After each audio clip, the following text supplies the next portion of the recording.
So, hello and very good evening. We'll start the first internship session. So, as always, we will first have the internship presentation session, and then we'll have any general queries that we have. So, for now, first we have yes, please turn your camera on and also let me know the name of your task and share the screen. Sir, I have two tasks remaining. First one of fundamental electronics and second one air quality monitors. Is it researching air quality monitor? Yes, sir. Two Okay, okay. tasks are remaining. First one is also remaining. So shall I present both of? So you have to give presentation for both of them separately. So you must have Yes, sir. created two different PPT. Yes, sir. I have prepared for two different. Okay, please turn your camera on and share the screen. Yes.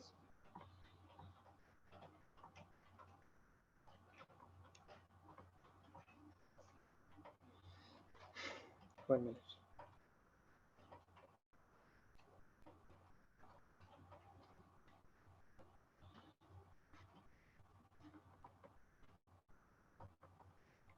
Okay. Sir, shall I start? Yes, you can start. Yes, sir. Good evening, sir. Myself, Yash Bhangale. Today I am going to present about the types and component of air quality monitors. Proceeding forward, let's uh, focus on the workflow of my presentation today, where I am going to explain about what is air quality monitors, and some component used in it, and its type of AQM, and then further we will compare its types and conclude further. Uh, So, what is air quality monitor? The amount of a pollution in the air is measured by an air quality monitor, which feeds the data to a portable device or computer. The monitor will collect measurement on a regular basis and provides real-time data on the air quality. Then let's discuss about the basic component in air quality monitoring system. So about gas sensor are a device that can detect the presence of concentration of various hazardous gas vapors and such as a toxic or explosive gases, volatile organic compounds, that is VOCs, and humidity and odors. Then about PMS 5003 is a kind of a digital and universal particle concentration. Sorry, PMS 503 is a kind of a digital and universal particle concentration sensor which can be used to obtain the numbers of suspended particles in the air. That is the concentration of a particle and the output of them in the form of a digital interface. Then about BME 280 is a humidity sensor especially developed for model digital interface, uh, which unit combines a high linearity and high accuracy sensor and is perfectly feasible for a low current. And long-term stability is also there with it. And component, which is microcontroller, which we have used here, Arduino Uno, which is based on a Atmega, and uh, about it, it have a 14 digital input output pins, and six of which can provide PWM, means a pulse with modulation output.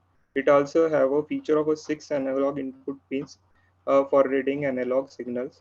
The board has a 16 megahertz of a crystal oscillators that provides the clock signals for microcontroller.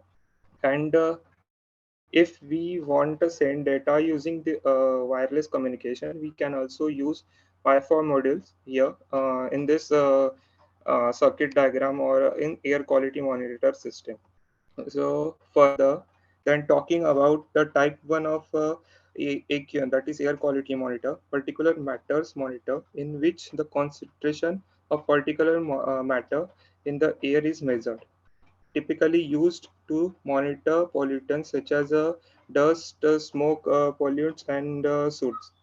Then talking about a component in the first one is in inlet captures air samples and directs them to sensor, then sensor which detects and measure concentrations of particles particles. Then we have a data processing unit which process and analyzes the sensors data. Then we have a display which shows the major particulate matter concentrations also.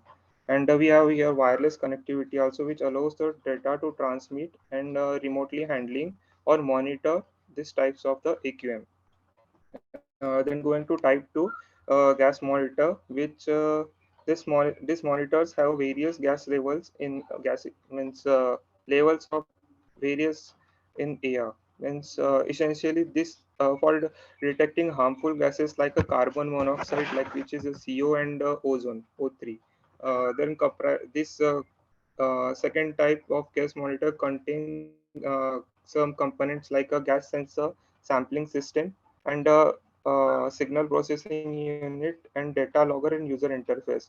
This type of sensor just to detect the gases in the air, not humidity or any other amount. Just detect the gases which are the hazardous to human or any living being. And then going to third type, which is indoor air quality monitors, IQ, which we call that, which focuses on monitoring air quality parameters, especially in the environments, and is especially used in our living rooms and all. This also means detect the how much amount of O2 or CO2 is available in the living room, and also detects the temperature and humidity in the living room. The components are used in his sensors, and sensors we have I talked about earlier, that PM3002, like, and air circulation system is also there. Then it's also have a display and alert system which shows the all real time reading, and also provides warning as the CO2 levels or humidity levels increases, as the temperature increases, and also have a wireless connectivity to monitor and share the data of our means what temperature is there or what humidity is there in that living room.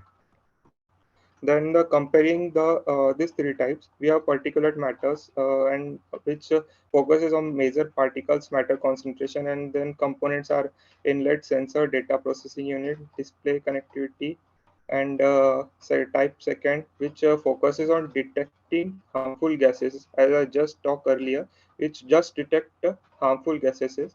And its components are using like gas sensor, sampling system, signal processing unit, and data logger, and user interface is also provided in it. Then talking about the third type, which is the indoor air quality monitor, which focuses on monitoring indoor quality air quality parameters. Means just small parameters we are using it, like humidity, temperature, and CO2 and O2. This consists of a sensor and air circulation system, microcontrollers, displays and alert, and give wireless connectivity to the user.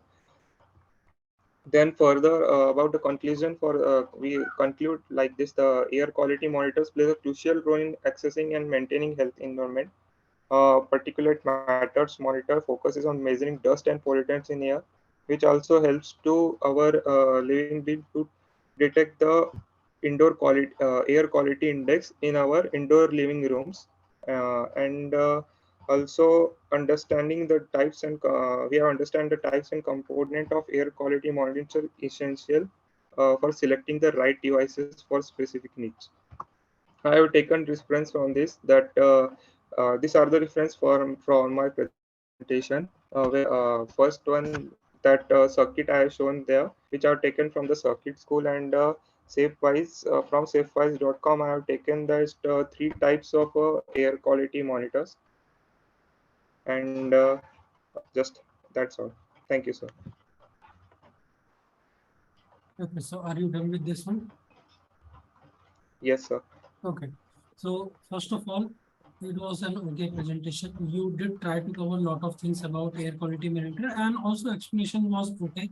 but I would say try to simplify the explanation. Okay, so this explanation was good for someone who knows air quality monitor, right? But there are Yes, also sir. other people from other domain, right? So I would say try to simplify it. Your overall story can also be improved. Like try to include some examples that can be more accessible to, like, people who are coming from non IoT background, right? That will be preferable. Yeah. Also, your PPT was good, but your overall visibility of, like, images and the text that you have can be improved. Try to, like, use more bigger fonts so that it is easy to look. And other than that, your communication skills are good. You didn't include the QA slide, so I would recommend you to add a QA slide. And also say if anyone has any Sir, question, what, that sir? is What to include? question and answer slide. So Yeah, make yeah. a Okay, slide sir. which, Okay. okay, so try to Okay. include that. Other than that, your conclusion was also fine. Okay, it was a better conclusion, I would say, from others, but it can be again improved based on your overall, like, what you're explaining. Other than that, I would say it was good. There is no demo, I believe, for this slide. So the overall presentation is done. Okay. So I believe you are having internet issues. Yes, sir. Okay, so can you give the second presentation, or should you want to wait? 1 minute, sir. So I am giving second presentation. Okay, okay then.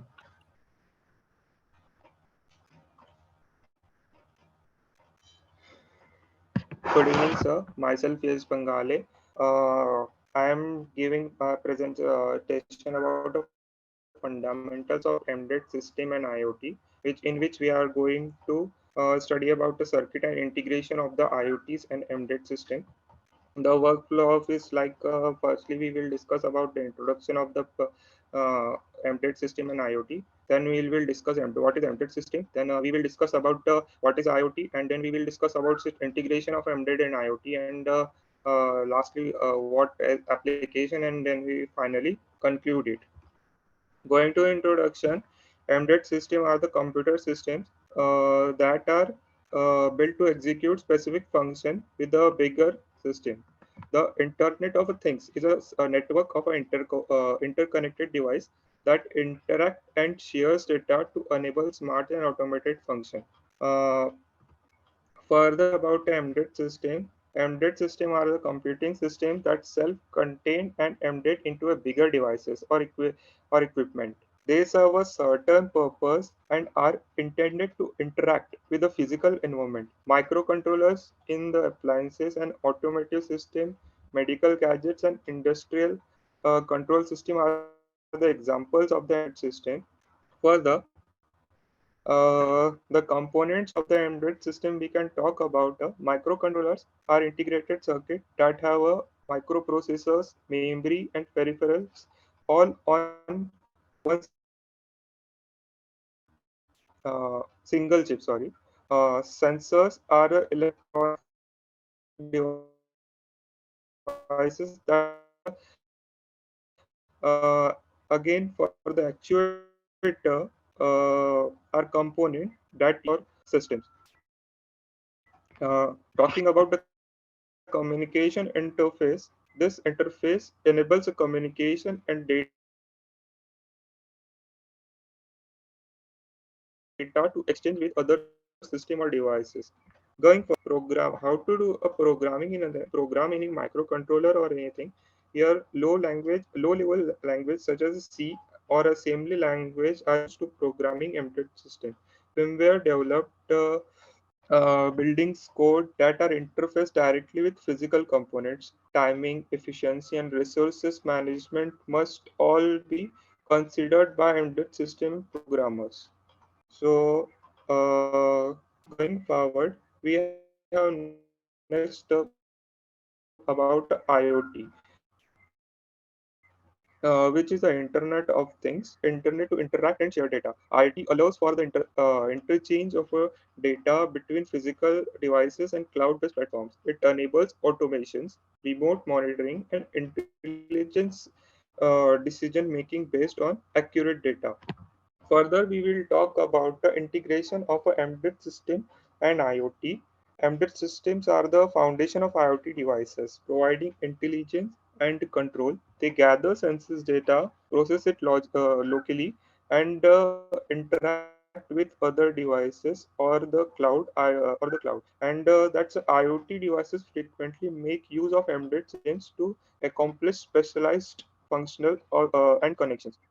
Going forward, we have application on the embedded system and embedded and IoT, which are used in a smart home automations, like controlling lighting, temperature, security system, and appliances remotely. Industrial automation is also there. Health it is used in also healthcare and agriculture and transportation. Let me show you the uh, one circuit I have, which three sockets, which and application of it, which I have made on the simulation. 1 minute, I am sharing it.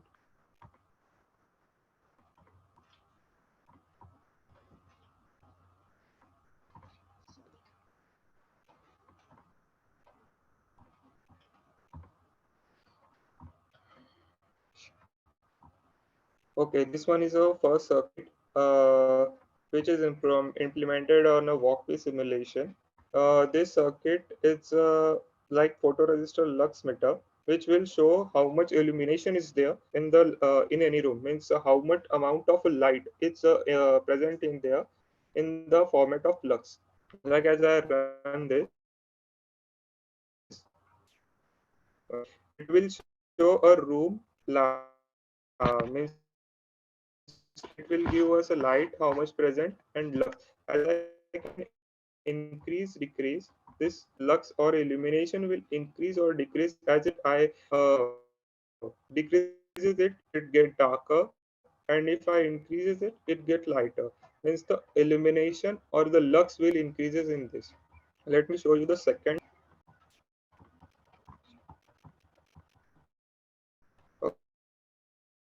Okay, this one is a PIR sensor which helps to detect if there any person is available at a distance of means it will detect is there person available around it or not. Means any person or anything which is available around it. As we run it, we will see that this is now running. Now, if I simulate the motion around it, then the light will glow and it will detect the motion and print as a motion detected. And if the motion ended here, it will show that motion is ended and the light will stop. Let me show this third circuit which is implemented.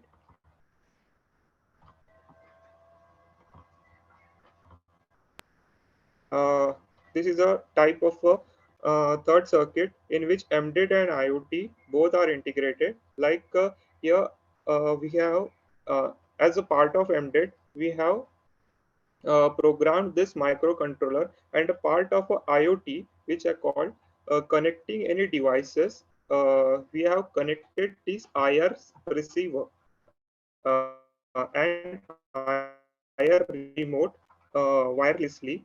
As I run this, if we press any button,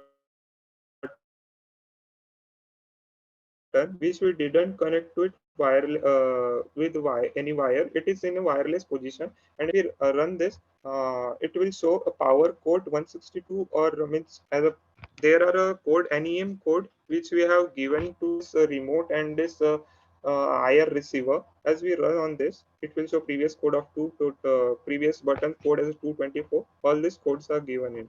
That's all about the simulation part. Let me continue the presentation.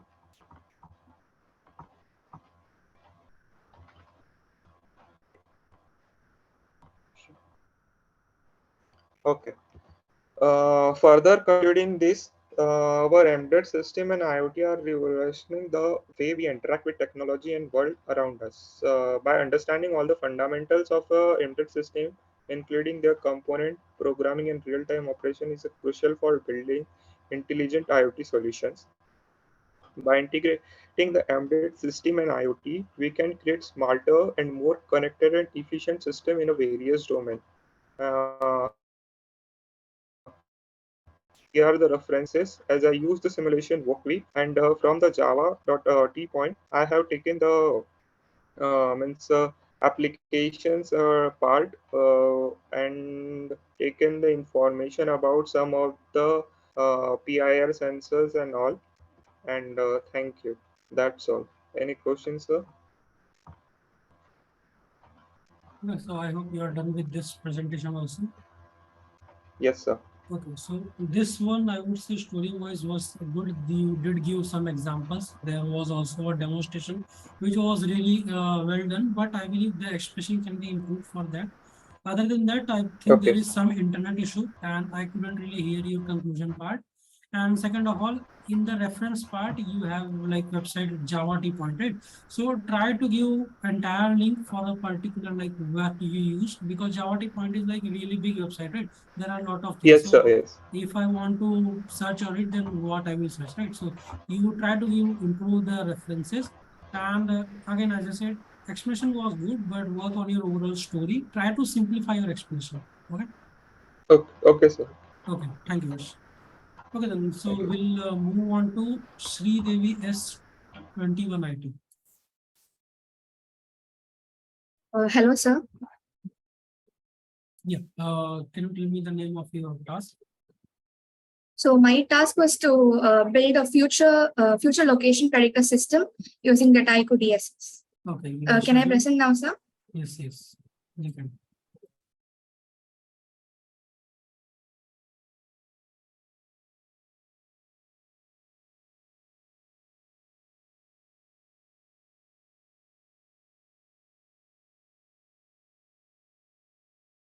My presentation clear, sir?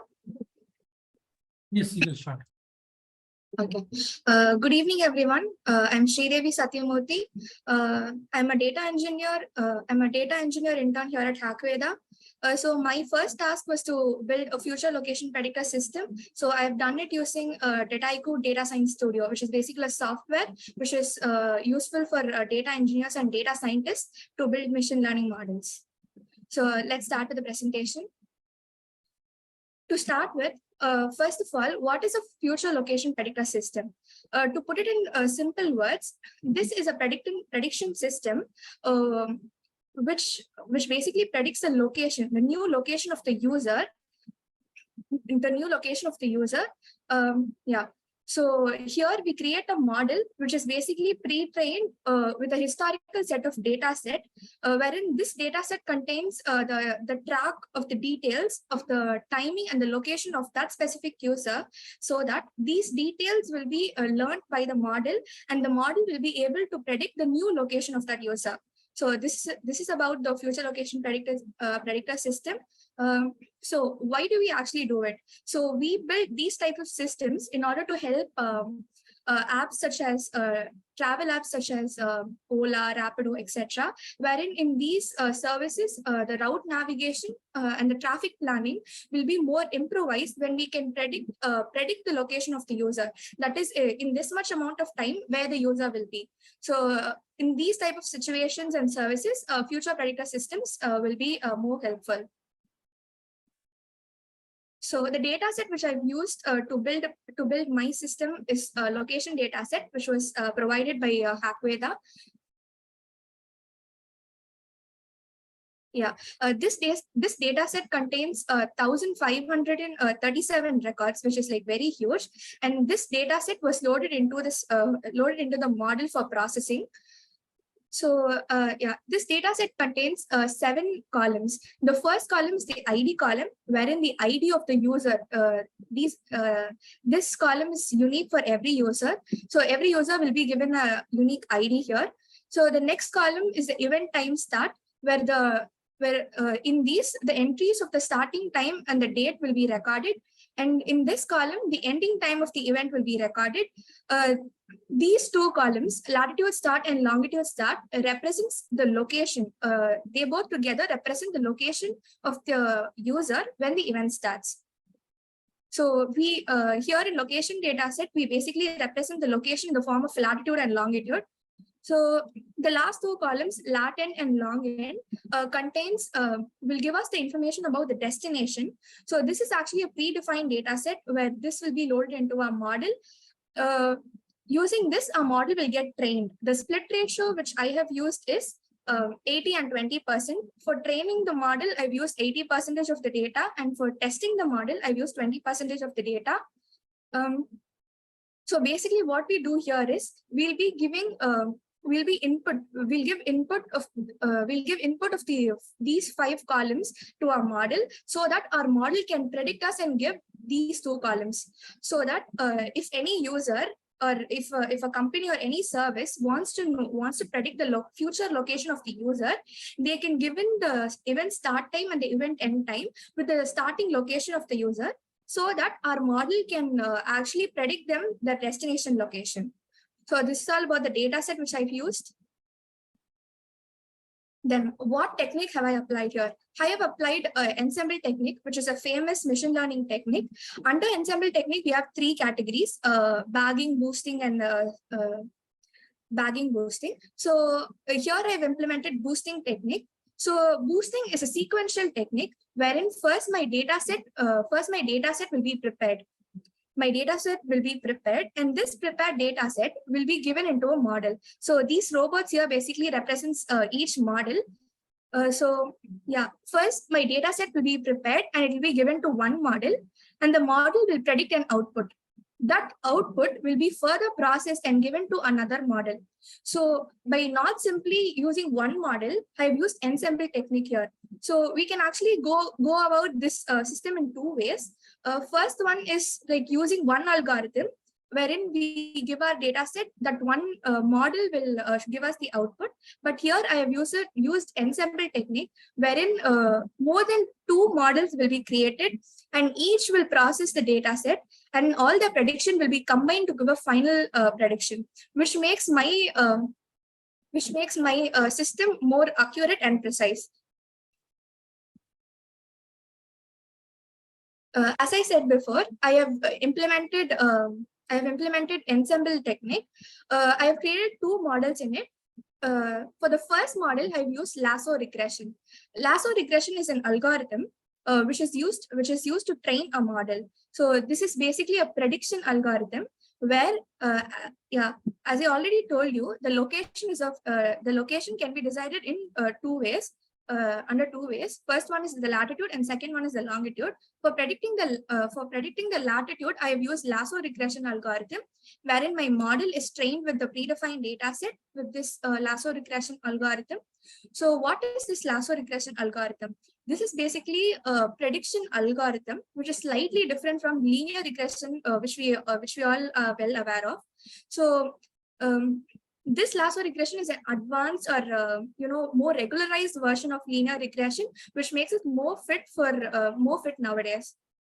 So this is the first algorithm which I've used for my model to predict the latitude of the location of the destination.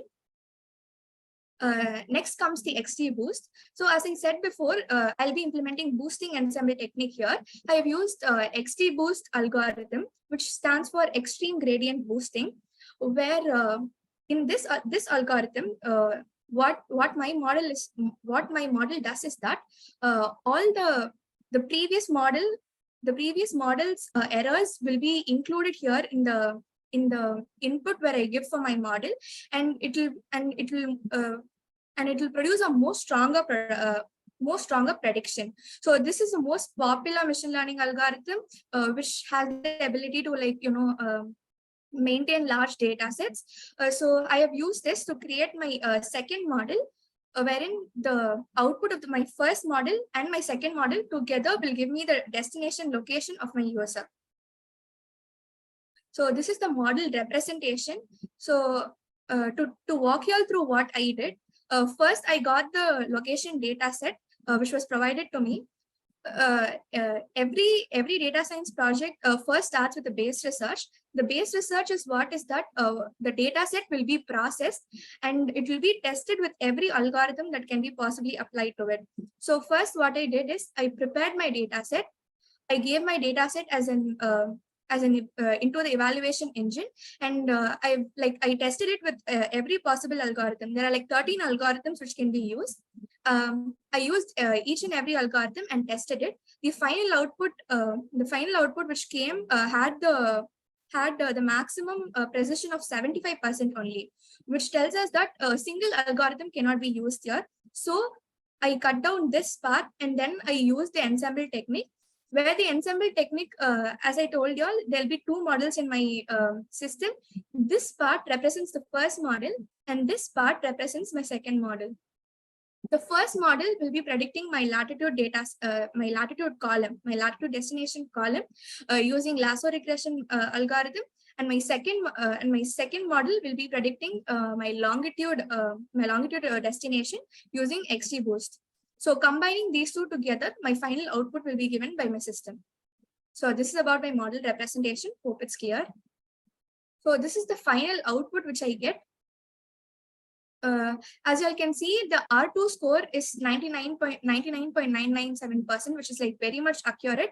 So this proves that ensemble technique is more valuable or great than the normal algorithm technique. So it's more popularly used in this field. Also, we can see the Pearson coefficient, which all these three, R2, Pearson, and EVS, basically tests or basically concludes whether our model is best fit for giving it to public services, or like, does it make a good prediction? So since we can see it almost rounds off to one, so the value 1 represents this is the best model which we can use. So this will be a final output where the prediction column has the prediction column will have the final location of the user. That's all about my task in my project. If any of you all have any queries, you can ask them.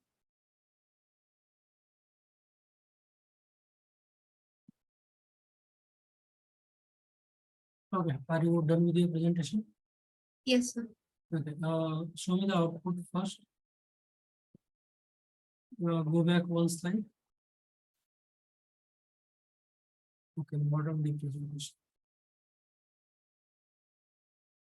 Okay, see, good explanation, I would say. Also, you tried to build a story that was also good, but you couldn't, I would say, hold the story till the end. Okay, your explanation was good, but it was like, not really simple to understand for, I would say, someone who is not really familiar with the machine learning concepts, right? So try to simplify it, and I would say try to work on your overall flow of a presentation, right? So when you are giving explanation, your flow is really important, right? I would say try to follow a pitch deck or create a script that you can say so that it is more smooth, right? And then you are like, following a proper, I would say, step-by-step format for it. Really much more better. And second of all is that your PPT is really great. Okay, you have made a really great PPT, but I would say if you have images or something, you can use like, bigger height and width for the images so that it is much more Pardon, sir? really. Try to improve the visibility of your slides. Okay, you have images, right? So you can use like better height and width for the images. Okay, you can go on the second slide, and also it is good slide, but you can improve it, right? Second of all is that try to add a proper, I would say, result or conclusion style, like what we have concluded from the entire presentation, where you can give a simple summary of your presentation, right? And then also include the output part of that. And second of all is, I would say, try to include a live demo. It is okay if you have screenshots, but live demo is much more preferable. Okay. Okay, sir. Okay. Yeah. Thank you. Thank you all for patiently listening.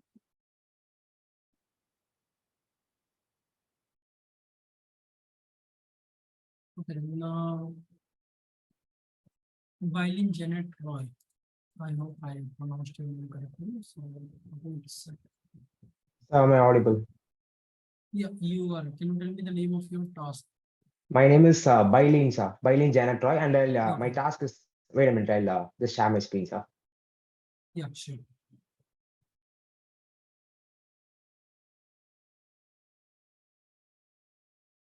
Is my screen visible, sir? Yeah, it is, your screen is visible. Okay, so is it concept of networking and reverse shell? Yeah, you are Yes, sharing, sir. you can start. Yes, sir. My task is to explain about the concepts of networking and reverse shell. And before entering into the presentation, let me all wish you with a very good evening to you, sir, and everyone present here. And as I said earlier, my task given to me is the concepts of networking and reverse shell. Basically, what is networking? We all know.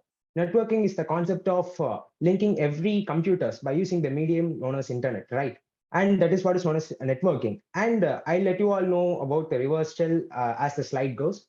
And let me get into the presentation, sir.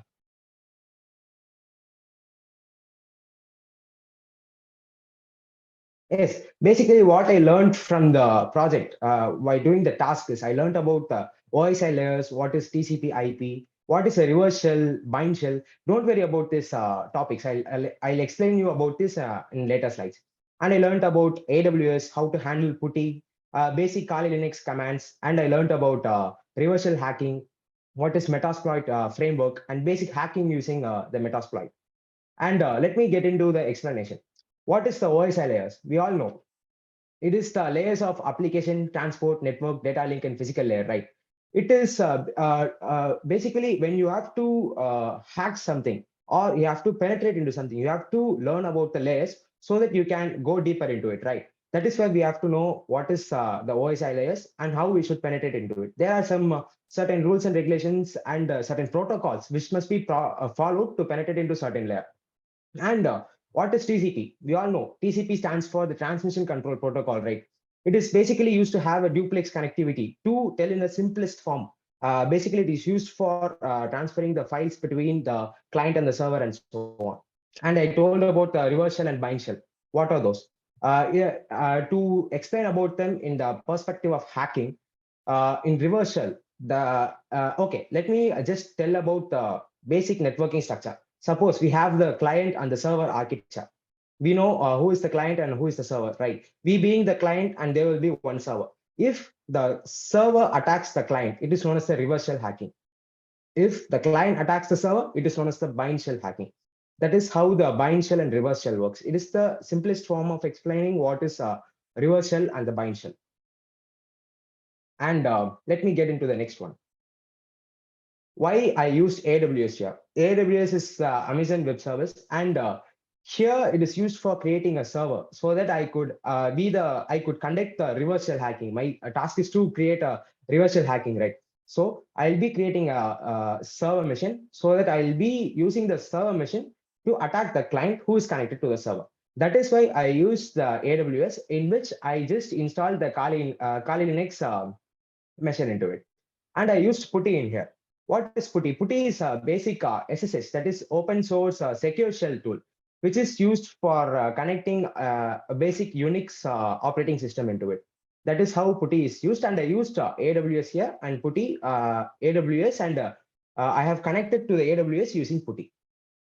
And this is how I use AWS here. I have created a normal EC2 instance. EC2 instance is nothing but a specific session for the OS which you have taken. I have taken Kali Linux here, and I have created a key pair type. Key pair type is nothing but you will be having a key so that you can pair with your server easily using PuTTY. And that is how you will be connecting to the server. That's it. And I have launching the instance so that I can use them. That's it. Then the usage of PuTTY here. The left side, the left screenshot you can see here. This one is known as the PuTTY key generator. What for it is used? I have told you about the key, right? You'll be generating one key so that you will be using the key by using the PuTTY to connect to your server. That key can be generated by using the PuTTY key generator. I'll be importing the ppm file by using which is downloaded from the AWS, and I'll be importing it here. And I'll be creating my own catchphrase, I mean the passphrase and so on, so that I can log into the machine by using the passphrase which I have used here. That's it. And I'll be loading that passphrase and the username and the credentials which I used to log into the PuTTY machine, and I'll be logging into the Kali Linux machine as I have shown here. That is how I use the AWS and PuTTY. That is how AWS and PuTTY have enrolled here. And going to next, reverse shell. Yes, reverse. It is a kind of hacking technique. Reverse shell. That is using the server machine. You will be hacking the client machine. And you don't have to think too much deeper into it. Hacking, it's so difficult. No, not at all. It is just we are just manipulating or accessing the data of another person without their permission. That is the simplest form of putting hacking. And that is what we are doing as the reverse shell technology. And the steps which I used here is starting the instance from AWS, yes, which I have shown in the first screenshot. That is, I'll be starting just an instance. Then I'll be connecting through the putty machine. I'll be connecting to the Kali Linux. Then let me just share that server. I mean, let me just share that IP address to another person to let him join as the client to my server so that I can hack into his machine. I just explain about this to you now. This is how the reverse shell work. Now, this one, the one which I am pointing through my mouse, this one is the server side mission, which I have logged in through the NCAT line. Here, you can see here. This I used this for just logging in into my server side machine to access through the port 4567. And this one is this one here is the one which I used to log in through the client side machine. And you can see here, I have used the same port here and to execute the cmd.exe. CMD is nothing but the command line interface, right?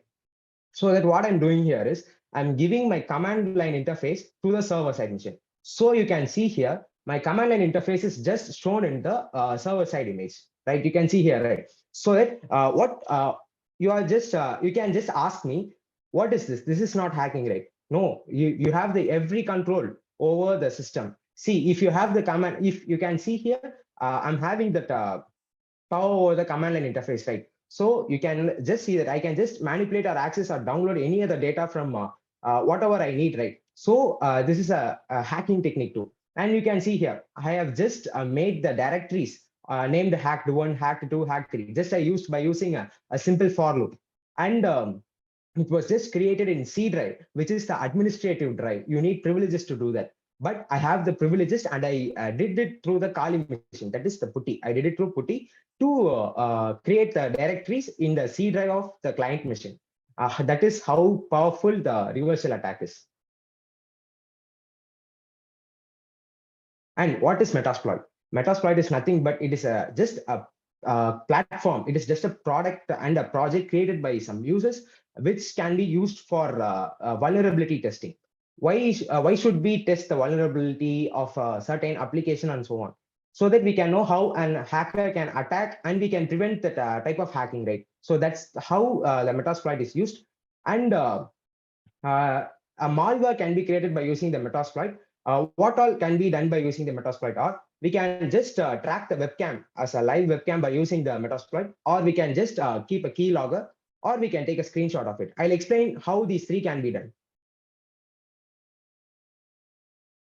Yes, you can see here, right? This one is the Metasploit and the Metasploit interface. And I'll just tell you by using the steps. Just say, have a look over this screen, and I'll just tell you how it works as a step. And yes, first you have to download the Metasploit. If you have to use something, you have to first download it, right? So you will be just downloading the Metasploit framework. It is known as a framework because it contains some inbuilt codings and so on into it. So first you will be downloading it. And if you want some help, you can use a help command to list out the commands which you can use by using the Metasploit interface. MSF Venom, this is an important command, as well as MSF console. These two are important commands here. What MSF Venom does is it will be creating a virus or a malware maybe. We can name it as a malware, to be honest. Why in the sense it can cause harm to your system, right? So it is a malware. So you can create such a malware, and that malware can be imported into your main server website. I have created one server by using the AWS, right? I can import it there so that the client will be convinced in such a way that he will be downloading that and he will be installing it. That's it. That's how this works. And you can see I have mentioned about the MSF console, right? MSF console is nothing but you have created a virus, but you should handle it. That handling will be done by using MSF console. What all will be done is I mentioned about three things like webcam, keylogger, and screenshot. What all can be done by using this? I mentioned about webcam. Now I'm speaking and you all can see me. This is what the webcam does, right? I can do this without even knowing that the person that the cam is recording him. That's how the webcam works. And yes, this comes under the cybercrime, right? So these all are given to me as a task so that I can be aware of such things too. And keylogger, what is basically a keylogger? Now let me just open a notepad. If I open a notepad, just wait a second.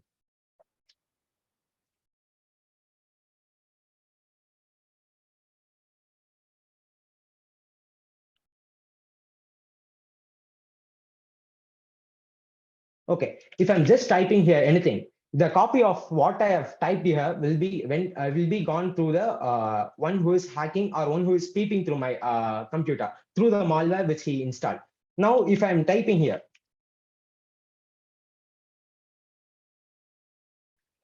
if I'm typing this here for this section, what will be happen? He'll just trace out my password in seconds of time. That's why this process is known as hacking. I hope you all can understand about this thing. And about the screenshot, what can a screenshot do? Imagine, what if these three techniques mingled together? If you are entering into a website like Facebook or Instagram and so on, if I install such malware into your device and I have to know what your Instagram ID and password is, what I'll be doing is I'll just screenshot at the time and I'll be using the keylogger so that I'll just know what is your username and what is your password and what you're doing right now. So that in such a way, I can just take away your ID and password and I'll just hack it too. And what all can be done? I just explained about the command prompt, right? You can just ask me, only opening command prompt, what can it do?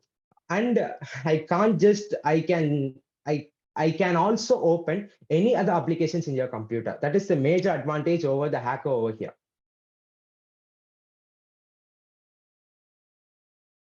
And yes, this is how I created this is the Metasploit's basic look. And this is like the red and white heart, right?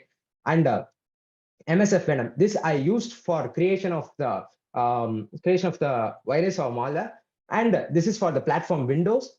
And I have used the reverse TCP localhost, and this is my IP address over the port and in which format it should be. It should be an exe file, and the name of the file should be hackweather.exe. That's it. That is why it was given hackweather.exe. I want to save it as hackweather.exe in my server website. That's it.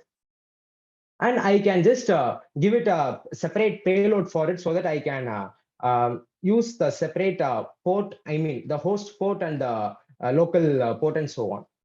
And I can start my TCP handler so that if anyone just downloads it and installs it, I'll be getting notified that they have downloaded it, and I can start my MSF console and I can hack their computer completely.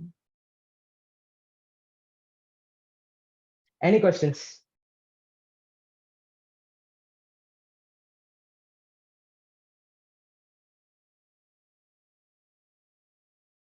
Sir, is my audio audible?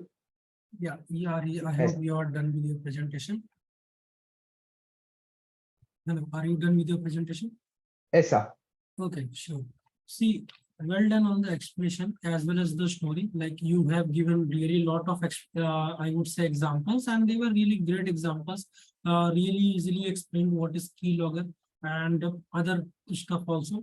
So well done on that. Also, PPT was really well made. Proper points were there. They were like simple point wise, and then you were explaining it.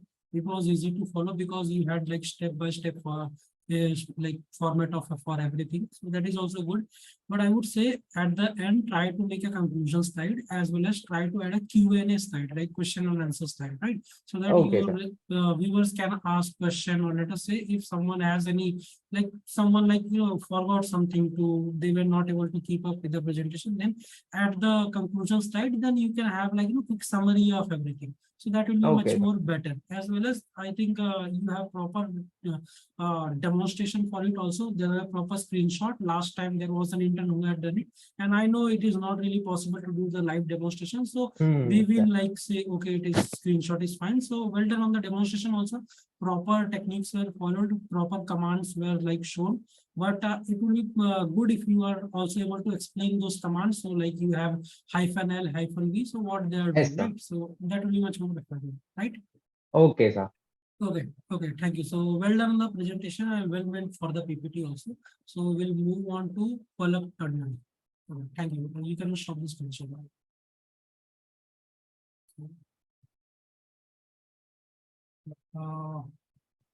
PALAK. Hello, sir. Am I audible? Yes, you are audible. Can you tell me the name of your task? Sir, this was my first task. The project name is stock trading application and task name is overview of project synopsis. Hello, please turn your camera and share the screen. Yes. Schedule for it.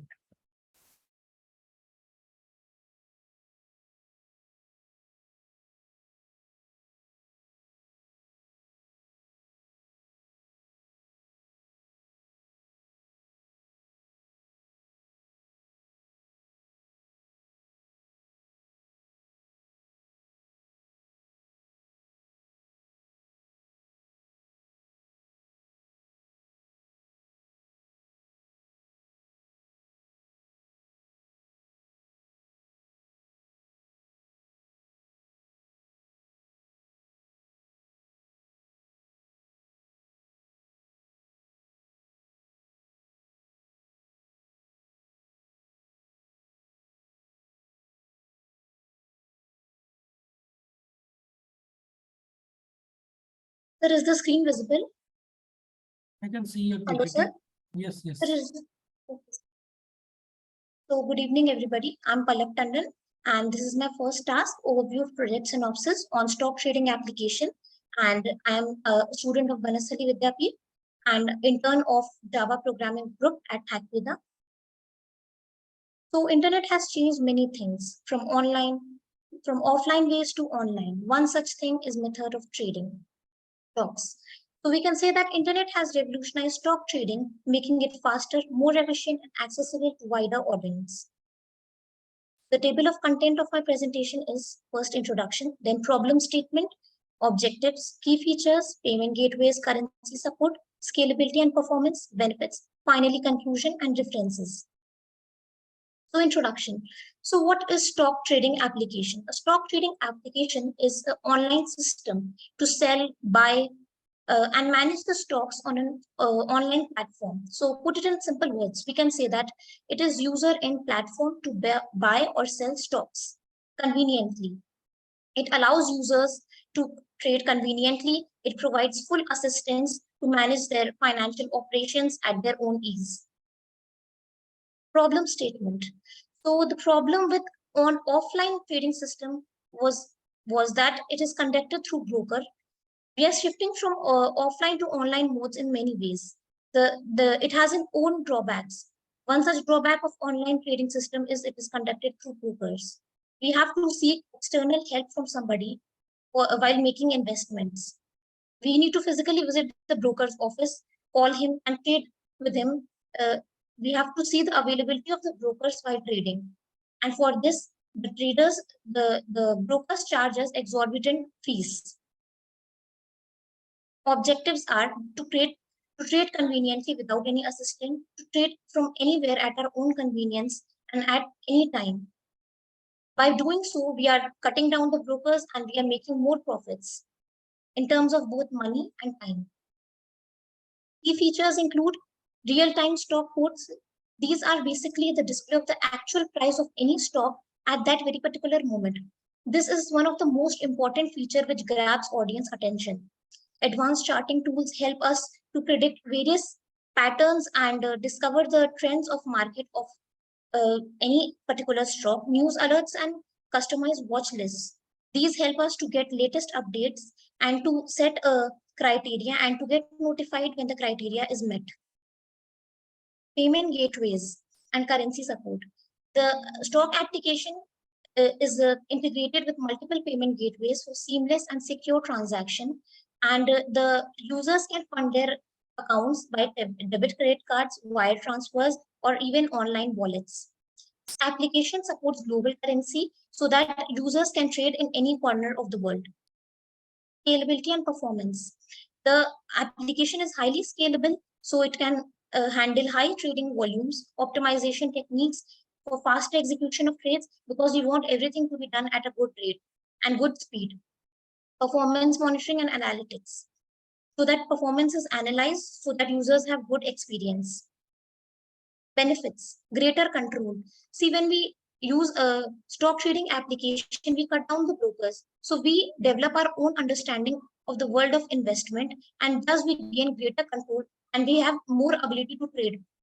Enhance accessibility and convenience. We can trade from anywhere at our own ease and at any time. We get updated about the real-time market data.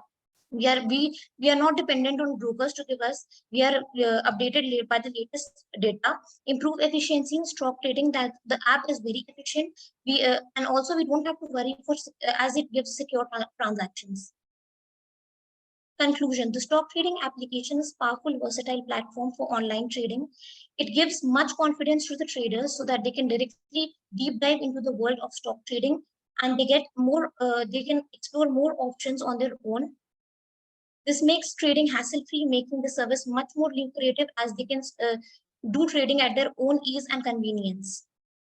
These are the references which I've used for making the presentation. Thank you, everybody. So if anyone has any questions, they can ask. Hello, am I audible? Hello? Yeah, wait, just a second.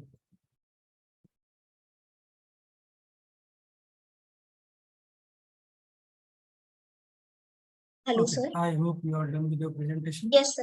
Yes. Okay. So first of all, proper aspects were covered for the overview of projects, but they were only on the high level, right? So we need more in-depth content, like when you are creating overview of projects, like we are trying to create a stock trading application, right? So just saying about what are the features of stock trading and then benefits, they are good thing. We should include it in overview, but we want more in-depth content with respect to like let us say what will be the back end and front end and how you are going to achieve particular functionality. So let us say if you are going to add a chart, then how you are going to achieve the charting functionality, what you are expecting from your team, like how they are supposed to create it, right? So these things will be covered, but they were covered on the high level. So it is good for now, but next time I want more proper research on topic, right? Okay, sir. Okay. Thank you. Yeah, so Thank for now it was okay, right? Sorry, sir. For now it was okay, but next time do more research. Okay, sir. Thank you, sir. Yeah, so we'll move on to Sahil.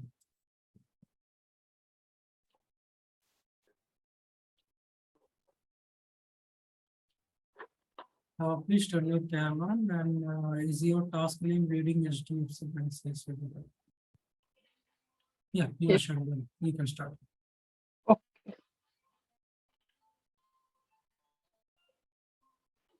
Hello, sir.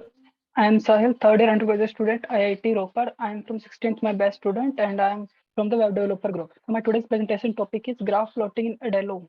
So in this PPT, what we are going to see is we will see how can we plot the data into the Adalo, how can we read the files like the CSV file that we are given. How can we read that file and plot the data into the Adalo? How can we apply the filtering and the sorting into the graph? So these all things that today we are going to see in this presentation. So what is that today's agenda of this presentation is, first we will see about the task instructions that we are given to us. Then we will see about the introduction, like what is real-time stock market web application is. Then we will see about the tools and technology that I have used for this web application. Then we will see about the demo of that web page under the Adalo. Then we will see about the conclusion part and references. So first is the task instruction. So in this presentation, so we have given a CSV file of the HDFC bank data. So I want to see the file now. So here is the file where we have given a data number, then there is a date, open price, high, low, close, and volume. So from all these, we have just have to plot the two, high and low. We will plot this two data against the time. So to plot this data, we will create a Adalo project, and in this Adalo project, we will create a web page, and we will show these low and high prices using the chart. And also we will apply the filters and sorting to the chart so that user can easily check the data and can easily analyze the data. So first is introduction. What is real-time web application is? So this is basically a web application which provides the user information about the stocks of the company in an easy to understand way. Here user can get the data like what was the highest and lowest price of the stock, what was the open and close price of the stock, Like when the stock market opens, it open with price this and close with the price this. And also about the dividend amount which company pays and volume of the stocks which are traded at a particular day. So in this application, we can show this kind of information and the user can analyze all this data using the graphical visualization so that they can easily analyze it. So tools and technology. So first is Adalo that we are mainly going to use in this web page. So what is Adalo? So it is a no-code platform. For the user who don't know about the coding, they can use this platform to create a web application in a very easy way. So what they have to do is they just have to drag the component from the menu and drop this into the website. This is that easy. And also Adalo provides many components like form, buttons, icons, charts, and many more. So we can also create some complex web page using Adalo also. And also we can integrate the Adalo with the third-party APIs to create the functionality like the authentication. Like we have created the backend for the authentication in any framework. So we can connect using Adalo that also by using the APIs. And we can also use the data storage. And another important thing is real-time preview. So in Adalo, it is also provide the functionality of real-time preview of the website so that we can check our website while creating it. Now, what is line chart? So line chart is basically a data visualization of the information. Here we connect the dots by using the straight lines, and here the dots are the data points that we are given to us. So in line chart, what are the importance of it? So we can use this line chart to show the trends and relationship between the two variables or the continuous time period. So what are the importance of line chart in stock markets? Like in the stock markets, we can check the prices of the we check the prices of the stocks. So we can analyze the data trends, like from this time to this time, the prices of the stocks are increasing. We can also check the fluctuation and the pattern of the price. Like in this particular season, the prices of the stock remains high. In this particular season, this remains low. So we can analyze this kind of information using the line chart. Here is the example of line chart where on the y-axis there are some number are written that could be a price of the stock market, and the below there are the dates, and there are the data points different that we have connected using the straight lines. And we can see about the pattern, like here there is no trend followed. This is just a very high fluctuation. So on this kind of factors, we can analyze should we buy any stock or not. Now we will see about the demo of this website. So this is the web page which is created into the Adalo. So we have to plot the graph of high price. So which is plotted here. On the left hand side, there are the prices like 500 plus these prices are, and below that there are given some dates. And this is the graph of the high prices. So we can see at the price was 600 plus something, and then there was a slight increase in the price on the next on 5th of 4th month. And below that we have shown the prices of the low price data. So this is the graph. So how do we did it? We will see in this is the interface of Adalo. So on the right hand side, there is the menu bar from where we can use the component and add them into the website. So this is our web page that we have created here. So on the top, there is a text bar. We have added this text. Then again, there is a text bar. Then there is a graph. So in the graph is first is there is what is this graph of? So I have added HDFC. So we will see where this data is coming from. So this is the place where we have stored all the data, and I have stored the data of all the components. And we can check all the data here, like name, open price, close, high, low, volume, date, ID. These all data are stored here, and we can add more data by clicking here, but it needs to be upgraded. So this data is coming from here, and now we can apply some filter also, like here on the x-axis I am using the date, so I can select here date, then I can select here is before, and there are some more options like is after and is between. Then we can select an option here like none, current time, or start of today. So we have some given some filter also here. And there is a sorting part like date, oldest to newest, like from the starting it was the oldest date, then should be the newest date that is in our data. So in the x-axis, there is HDFC date is given, that is coming from, which is coming from here. And the on the y-axis, there is the price, which is coming from, high price is coming from here and low price is coming from here. This written here is the symbol of that this data is number. So this is it in this website. So now I will continue with the presentation. Now conclusion part. So in this presentation, we have learned about how can we plot the graph in Adalo. And we also learned that to plot the graph in Adalo, we need to have that file into the CSV format. We also learned about the line chart and the importance of line chart in the stock market. We learned about how can we apply the filtering and sorting data into the Adalo for the graph plotting. Here are the references, Adalo platform that I have used to create this web page, and here is the references of a website where I used to create a bar chart and line chart. I took a reference and create this line chart from here. So thank you so much, sir. I'm done with PPT and I am open for question. And you can also mail me at the email address given below.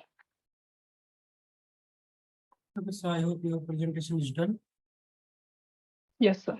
Okay, so well done on the presentation. As I said, your presentations are above average. I would say you do cover a lot of topics, like what is Adalo and then line chart, what is line chart, as well as like you are showing last time your actually like project demonstration skill, I would say, is better now this time.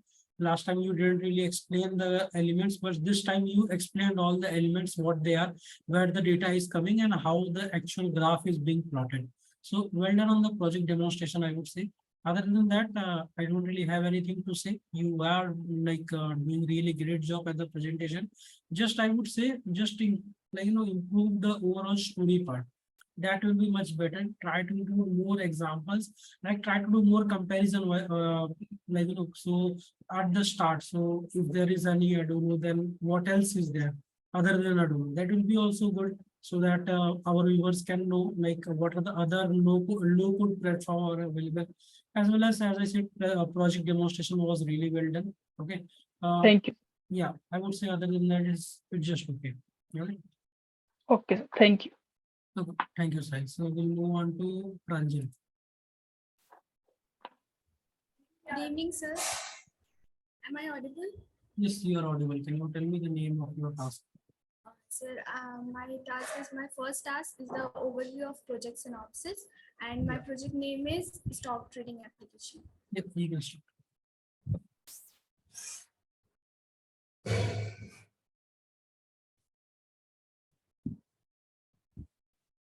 Sir, is my screen visible? Yeah, it is visible.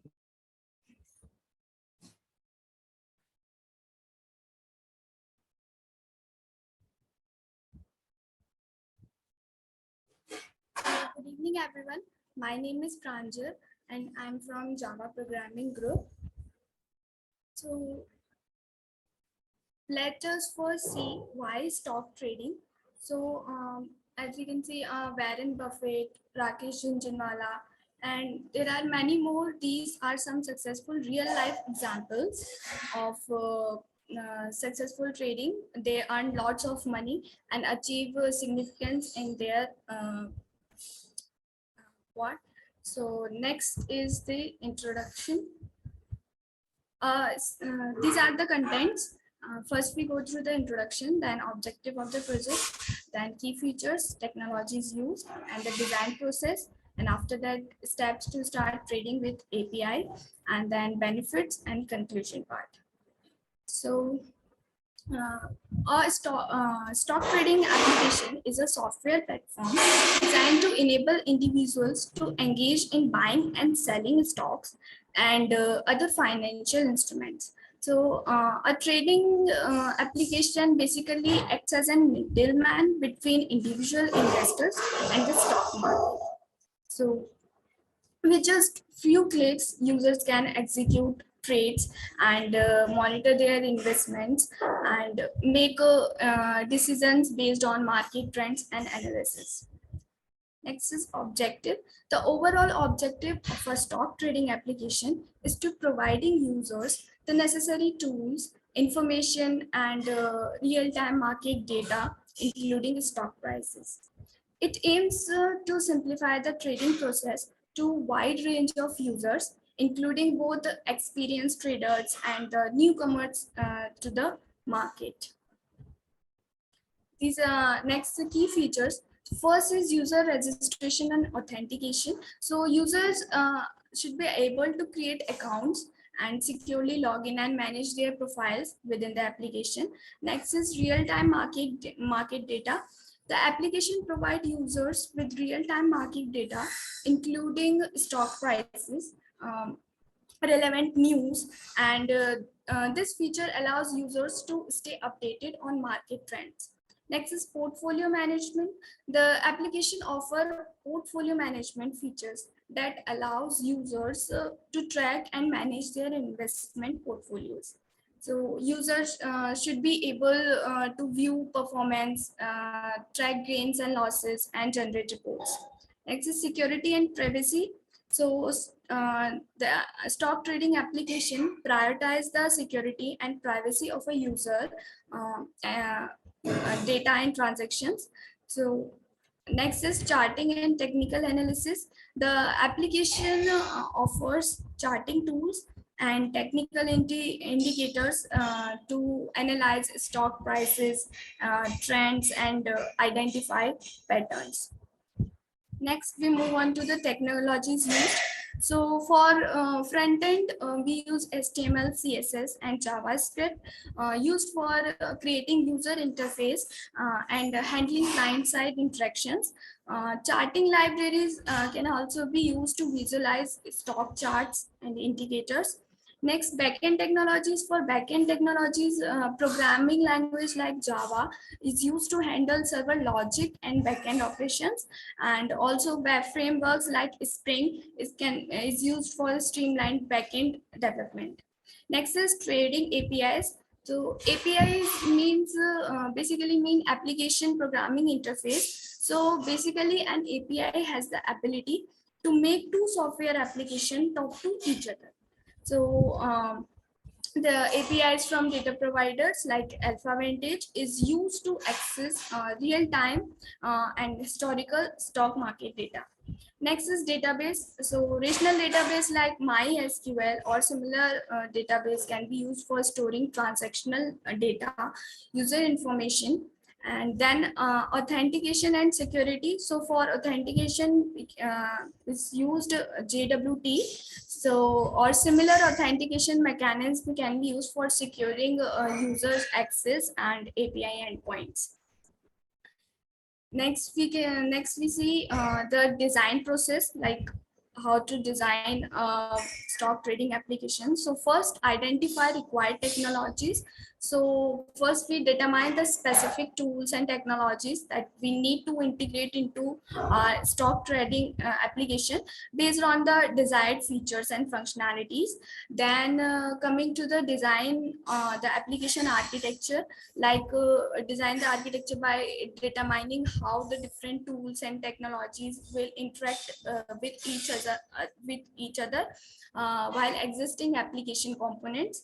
Next is implement API integration. So depending on the API, first we have to obtain credentials such as API's keys and authentication certificates. Then start the integration the API into our application by using programming languages and frameworks that will be supported by the API. Next is the database integration. So design the database schema based on the data our application needs to store. Then establish a connection between application and database system. Next is payment gateways. So integration with payment gateways enables users to deposit funds into their trading accounts and facilitates seamless transaction. Next is UI and charting integration. So integrate a user-friendly and charting functionality into application, involves components and charting libraries to provide a user-friendly and visually appealing appearance. Next is security and authentication. So implement appropriate security measures to protect user data and transactions, and data encryption, access controls, and authentication mechanisms to ensure the security of sensitive information.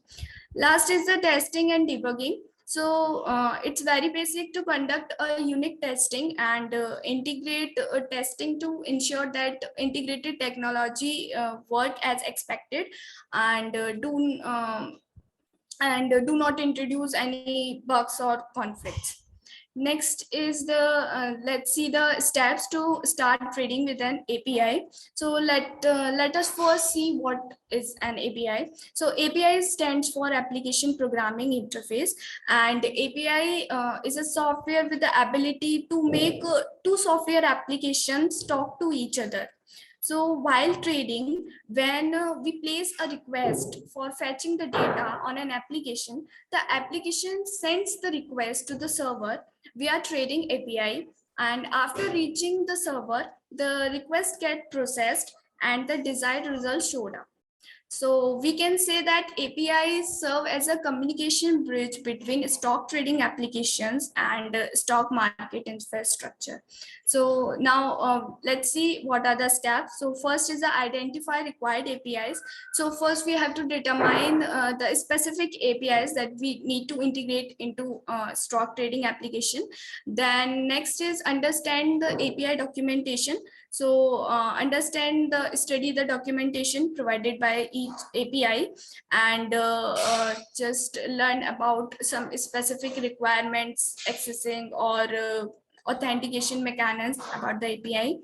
Next is obtain API credentials. So depending on the API, acquire the necessary credentials such as API keys and access tokens.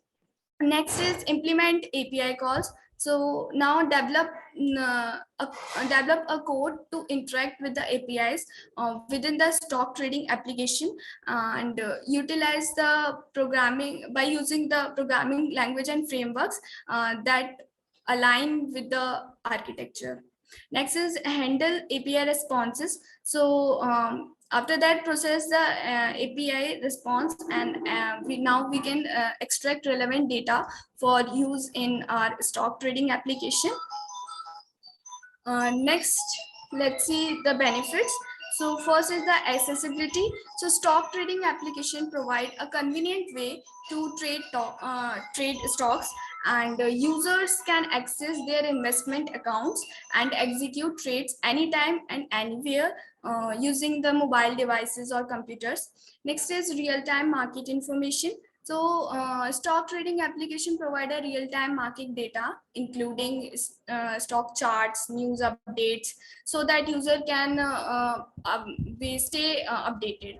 Next is portfolio management. So portfolio management, users can track the performance in their holdings and view their reports, and they can manage their portfolio. So this helps investors or users to stay organized, and help them to take decisions regarding the investments.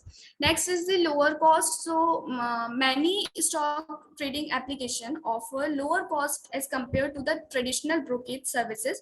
So some application also provide commission free trading. So these platforms often have lower account maintenance fees. Next is educational resources. So these applications often provide educational resource and tools to help users to enhance their trading knowledge and skills. Next is security and privacy. So these stock trading application often use encryption technology to secure the transmission of data between application and the servers. Next is the conclusion. So overall, we can say stock trading application have made investing stocks more accessible, efficient, and customizable. So also developing a stock trading application requires careful planning and integration of various technologies and tools. And these applications have transformed the way investors participates in the stock market. So these are the references. And if any questions, you can ask or mail me at this. Thank you. So I hope your presentation is done. Yes, sir. Okay. So I would say good job on the presentation. It was really well done presentation, well researched. You covered a lot of topic about over your project synopsis. It was, again, I would say the explanation was on high level. It can be more in depth, but for now it is okay, right? So for your being, I believe it is your first presentation, right? So it is okay, but next time try to do more research, like with respect to specific features of your project, right? So when you are creating a project, it is good to be you have a lot of information in the overview, but you will see like try looking for SRS document of any kind of project. You will see that there are a lot more information, right? So that will be preferable, but for being your first presentation, it is okay. Thank you, sir. Yeah, thank you. So we'll move on to Khateja Sahil. Yes, sir.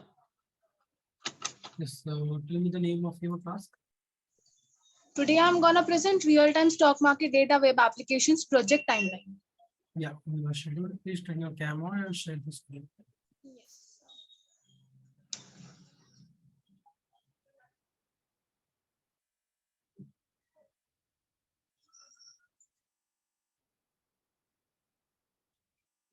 It's available?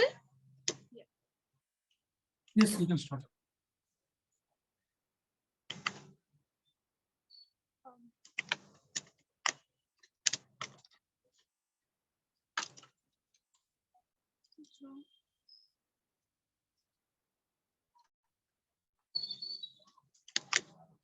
Okay.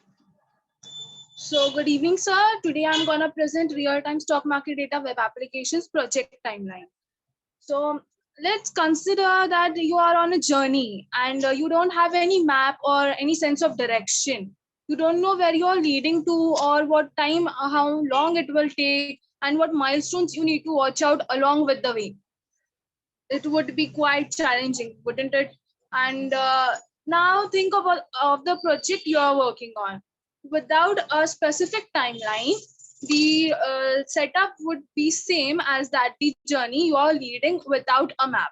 And this time you should imagine it with the timeline. The timeline will navigate you throughout the journey. It will help you to lead where you are leaded to, and it will also tell you what time you will, how much time is estimated time you will require to reach the destination, what milestones you need to cover along with your way. This is what the project timeline helps us for the project. First, we'll have the contents, what we are going to see in the website. First, we have a project scope. It's a brief overview of the project. Then a small introduction on project timeline, why we need it, and benefits of having a project timeline. Next, we have the Gantt chart, and then followed by project timeline document. And at the very end, we have conclusion. So the real-time stock market data web application is a user-friendly interface that provides investors, traders, and financial professionals with a real-time stock market data, and also helps users to navigate user-friendly navigation throughout the website. Let's see the key features. Real-time stock market data. Pulling real-time stock market data from external APIs and presenting it in a user-friendly format is the main key feature of the website. User authentication and security. This feature helps us to implement user-friendly and a secure, trustworthy environment for our users, ensuring that our users' personal data and investment details all are secure. Easy to understand format is the next feature. The whole website is user-friendly navigatable, which means that it has initiative charts and user-friendly navigation. The next feature is the responsive design. It means that the investors can access the website from any device. Either it can be a laptop or a desktop or a mobile phone. Also, it can be a tablet. Next, we have technologies. What we have used for front end, we have utilized HTML, CSS, JavaScript, and React.js. These technologies help in creating a user-friendly interface. For backend, we have utilized Node.js and Express.js. For storing the real-time data, we have used MongoDB. And for retrieving the real-time data, Alpha Vantage API is used. And for providing updated news to the users, we have used News API. So the challenges we have faced, real-time data integration, pulling real-time data and ensuring that it is synchronized with our data, with our applications database requires efficient data integration techniques. Next is a user authentication and security, implementing robust user authentication, ensuring that our users' personal data is protected from malicious activities, also requires a considerate amount of time. The deliverables we have got through the website implementation, which means we have delivered a fully functional real-time stock market data web application, documentation that outlines the design of our website, presentation which showcases the features and applications of our website. Now let's see what is project timeline. What are we going to learn from this? A project timeline is a visual representation of chronological activities of the project. It provides us with the tasks that are ordered to be performed. It also helps in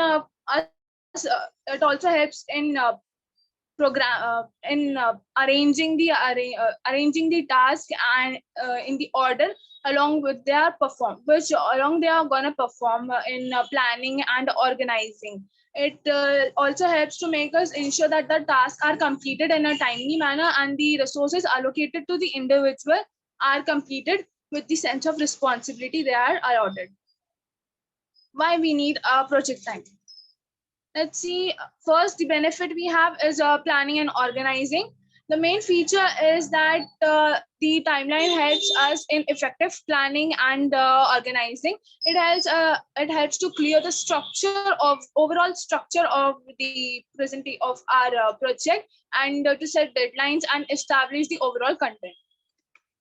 Next benefit is task sequencing and dependency. It helps to identify task dependencies and their order of execution. It also helps to ensure a smooth workflow without preventing any delays and bottlenecks. It also helps us to understand that which task must be completed first in order to next task executed. Milestone tracking, also a good benefit of using a project timeline. It helps us to, it highlights the important milestones we need to cover, focusing on the key deliverables of our website. The technical stack we have used, Monday.com is the software I have used for developing the Gantt chart, and MS Word for the document. This is the original Gantt chart I have developed. Let's see it through the link.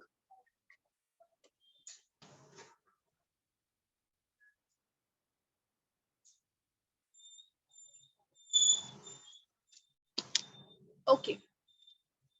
So here is the board. It says project timeline, the topic. And now we have all the weeks allotted along with the task. First, we have week 1, which the first month of our project. Here we'll have introduction to React.js along with learning the components of React.js and some syntax of JSX and the setup of React.js. For second one, task allotted is the environment setup, which is the second task of our first week. It has the installation and configuration of the React.js and Node.js. Next, for second week, first task is allotted as the styling, and it will be done using CSS and SAS technologies, which is estimated for 4 days. And the next task we have is the user authentication. It is scheduled for 3 days, and here we are going to use JSON web tokens and passport.js to implement the user authentication functionality.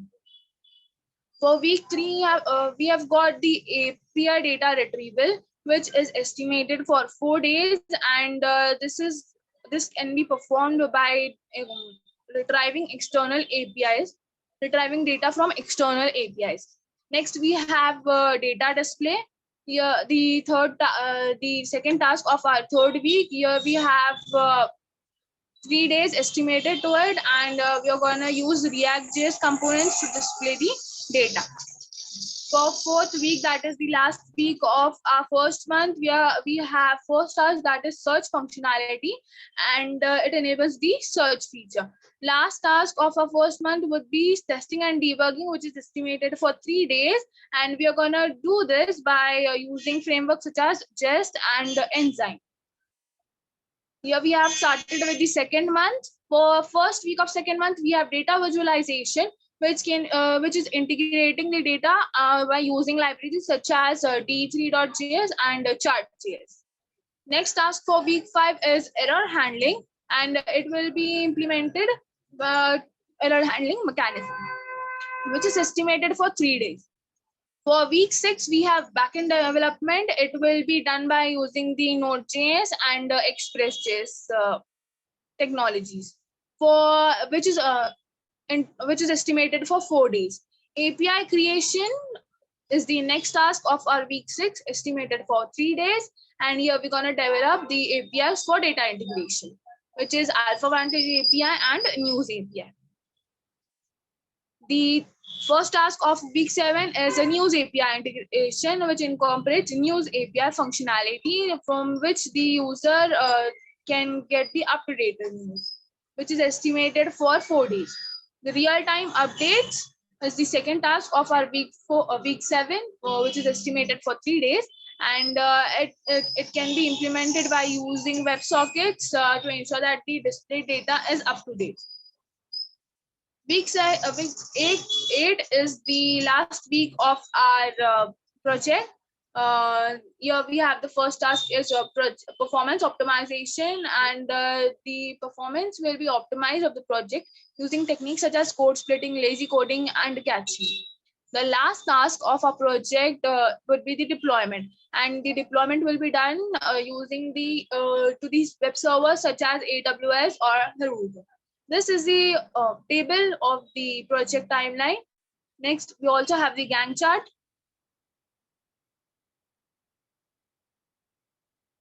The colors on the left side indicate the week along with the task, the 2 tasks allotted for each week. And here we have the whole note about the task, which is the backend development of week 6. And we are, this is the timeline dependency, which means which tasks need to be completed in order to perform this task. The whole Gantt chart. These are the months, July and August. Now let's have a look at the original document. This is the document. First, we have the index specifying what we have included in the document, a brief introduction about the topic, project scope, why we are developing the website, what are the objectives, and followed by the project timeline for month 1 and then for month 2. At the end, conclusion. A brief introduction very first, followed by the objectives and a project scope. Here we included real-time key features, real-time stock market data, user authentication, easy to understand format, and responsive design. Next, the technologies, the challenges, and the deliverables at the end. Here we have started with the project timeline. For week 1, we have introduction to React.js, which is estimated for 5 days. Then the next task is setting up the development environment, which is estimated for 2 days. For week 2, styling the application using CSS and SAS, which is estimated for 4 days. And then we have implementing user authentication, which is estimated for 3 days. Next is week 3. First task is pulling the API, which is the API data retrieval for 4 days. And then we have displaying data on front end using React.js components, which is estimated for 3 days. Let's consider that if we are dealing on a particular task or for a particular week, we can adjust it to the very next day, and the next day would be transferred to the deployment process, which is the last process. That's why we have allotted 3 days for deployment. Whether, let's say, in case we are dealing in any of the tasks, we can postpone the task and perform the completion of the task. Adding search functionality is the first task of week 4, which is estimated for 3 days. Testing and debugging, second task of week 4, estimated for 4 days. Here's the project timeline for second month. Implementing data visualization, which is estimated for 4 days. First task of first week of second month. Handling errors, which is estimated for 3 days. Then building the backend, estimated for 5 days. Creating APIs, second task of week 2 of month 2, which is estimated for 2 days. Week 3, integrating news API, which is estimated for 4 days. Then we have implementing real-time updates, which is the second task of week 3, estimated for 3 days. Week 4, we have optimizing performance, estimated for 4 days. And that's the last task, deployment application, which is estimated for 3 days. At the very end, we have conclusion, which means we have concluded that the platform, the web application we are creating is user-friendly, stating that the in conclusion, the real-time stock market data web application we have designed provides the investors, traders, and financial professionals with a user-friendly and a seamless user experience of our website. It pulls the real-time stock market data from external APIs and presents it in a user-friendly format. Also, the features we have implemented in our website are the user authentication security feature and a responsive design, which is also a great start of our project. Next, the reference link, which helped throughout the process. Thank you, and I look forward to any questions you may have. Also, you can connect with me with the mentioned email, Khateja802. Thank you. Okay, so I hope your presentation is done. Yes, sir. Okay, so good job on the presentation. You have improved a lot from last time. I did tell you to be more specific about your product, and in this task, I can see that you have put in a lot of hard work and well done on the project. I would say project documentation as well as overall project demonstration was really well done. Second of all, I believe your conclusion can still be improved. So when you are talking about something like project timeline, in the conclusion, you are talking about that we have successfully completed the project, but you also want to talk about things like real challenges, like what will you do if the, let us say, timeline was not followed. Because you are not the only one working on the team, right? So there are also other people. What you will be doing if there is, for some reason, the timeline was not followed?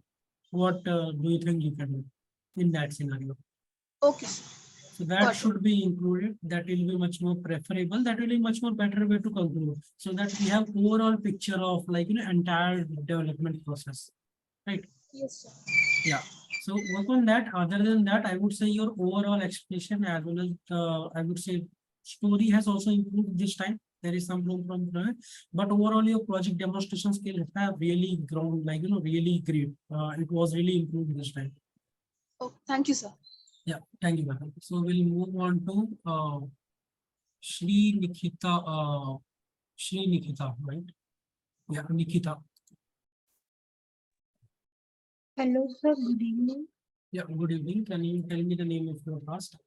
So my task is doctor website, doctor search website. You can start, please turn your camera and share the screen.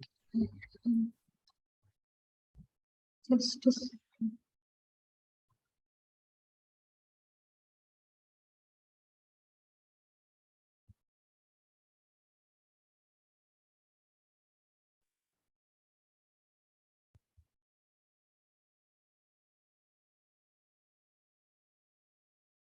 Okay, so good evening, everyone. This is Nikhitha, and today I'm presenting about the doctor search website. So the task was to the main objective of the task was to develop a doctor search website where the users can search for the doctor area. So generally, we can see that whenever anybody wants, imagine that we are in another city, in a new city, and we don't know the doctors around there, and we need to consult and get an appointment. So these type of websites should be very handy and very easy, so that you can just enter the type of the doctor you need and in the area of your choice, and the result can be displayed. And the contents of this are introduction, the tools used, and working, where I will be explaining the working of the website, and also a demonstration, and also the references are attached, and the conclusion. So going on to the introduction. So as I said, this doctor search website is created so that users have a very easy way of booking a doctor appointment just by entering the type of the doctors they need and also in the area. So the results can be shown in the website, such as the information about the doctor, how much experience they have, what are the type of treatments he can do, so that the user can select accordingly and book an appointment. So the tools I used in this are Figma for designing the web page, where I created the template and the main front end part where the user generally interacts. And then Locify for extracting the front end code from the template I created in HTML and CSS. And any website needs a database for its smooth working and providing the information. So I use MySQL for creating the database and all the table, doctor informations, etc., which stores. And for the web service, which actually unites the database and it processes the request and does all the things, it is done in PHP language.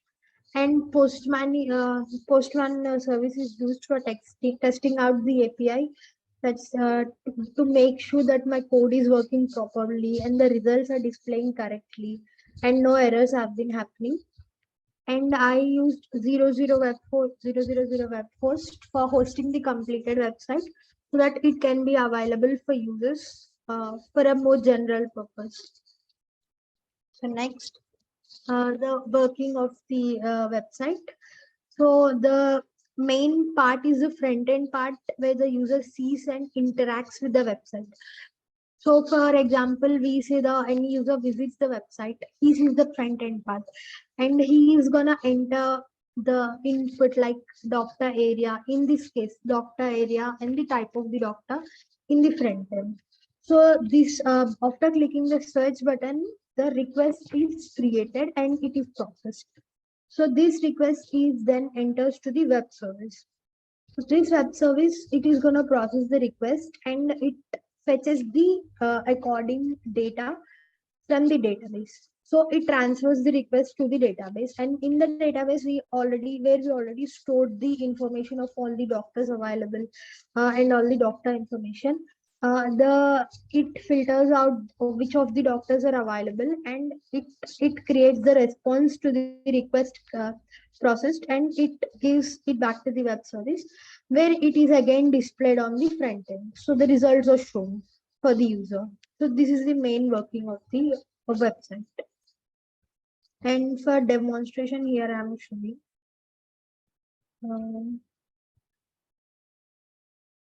This is the main website, and here the whole website, the part. So this is the whole navigation bar where it is the logo of the app, and here some also buttons like home, homepage, about services, and get started, etc.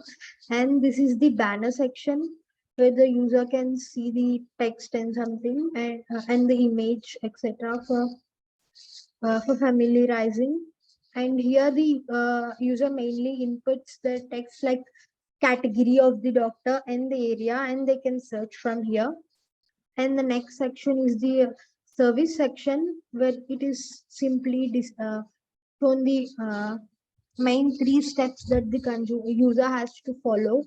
First, they have to search the doctor here, and they can book their appointment, and the consultation can be so easy and it is so simplified. And next is the description section where all of the benefits and all the users have been explained. So let's try like searching some general physician. For example, in an area called Park Clinic. So when I search, here it is going to display the doctors found in your area. This is the doctor's image and the doctor name and the education level of the doctor, and also the experience he has. And we can search anything. So for example, let's try different area, something like uh, Delhi, for example. So if it is not present in the database, it is going to show no doctor found in your area. So if there is any doctor available, it is going to show about the doctors. So this is the demonstration of the website. And then I'm going to show the C panel and the dashboard.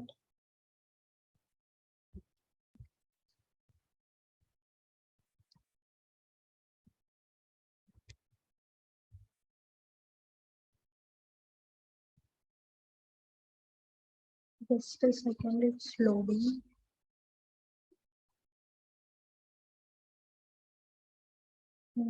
This is the dashboard in the 00 web host where I'm using. In the file manager, we can see all the HTML code, web service code, CS codes, etc. So this is the index.html, which is the main HTML code. So for the front end, as you can see, and I'm gonna give a brief explanation, like it's from the downwards part. We can see this is the home button here, about and services. So this is the banner section. And from here we can see the this is the navigation section, and this is the banner section. And here this division like select area, it is taking the text input here. And here for find the doctor means the doctor category, it is taking the input as text. And here we have the search button which operates. And the next one is the service section where we have all the 3 steps describing the 3 steps. And the last one is the description section. So this is the HTML code and the same corresponding CSS. So this is the full CSS code corresponding according to the HTML one. And here this is the web service which interacts with the database and fetches the data and then forwards and displays the result in the front end page. So as you can see, I created the parameters, search and area and everything, the database details, etc. And here is the if loop and the while loop. It searches if the conditions are matching or not, like that. So, and then it gives the data to the front end. So these are okay. And then I'm gonna show the database that I used for this.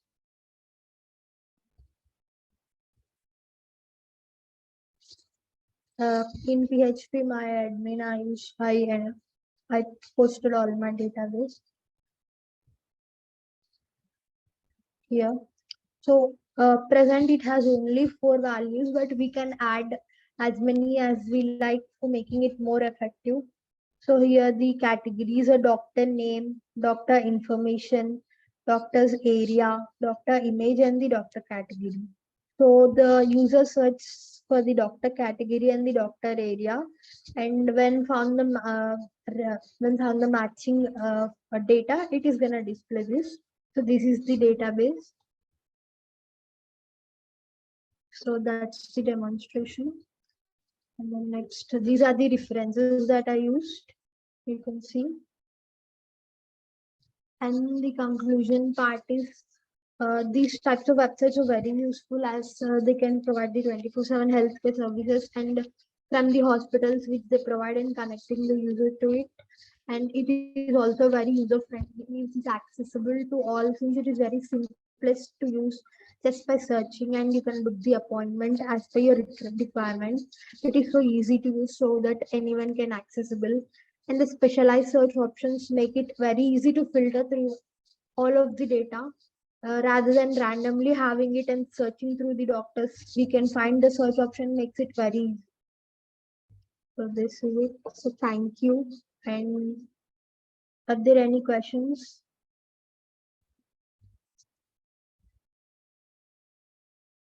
Hello. Okay, so are you done with your presentation? Yes, sir. Okay. Show me your website that you have created on 000. This one. Okay. So search any other option that you have. Another one, like, let's see. In the database, we have 1 second, sir. Yeah, you can We try have for no, just try gynecologist, for general matches, physician. in Right. another area. Yeah, you can try it in another. Okay, 1 second. Let me see the area. We have a general physician in here, Asian Dwarakadas Hospital. Pick something easy like park clinic will also work. Yeah, and human physician.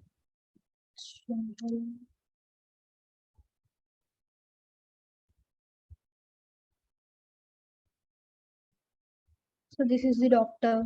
Okay. Shubham Chabris. So why you are getting general physician Asian Dwarika Das and then you are like getting doctor found in your area. They are overlapping and also doctor found in area is not in a center.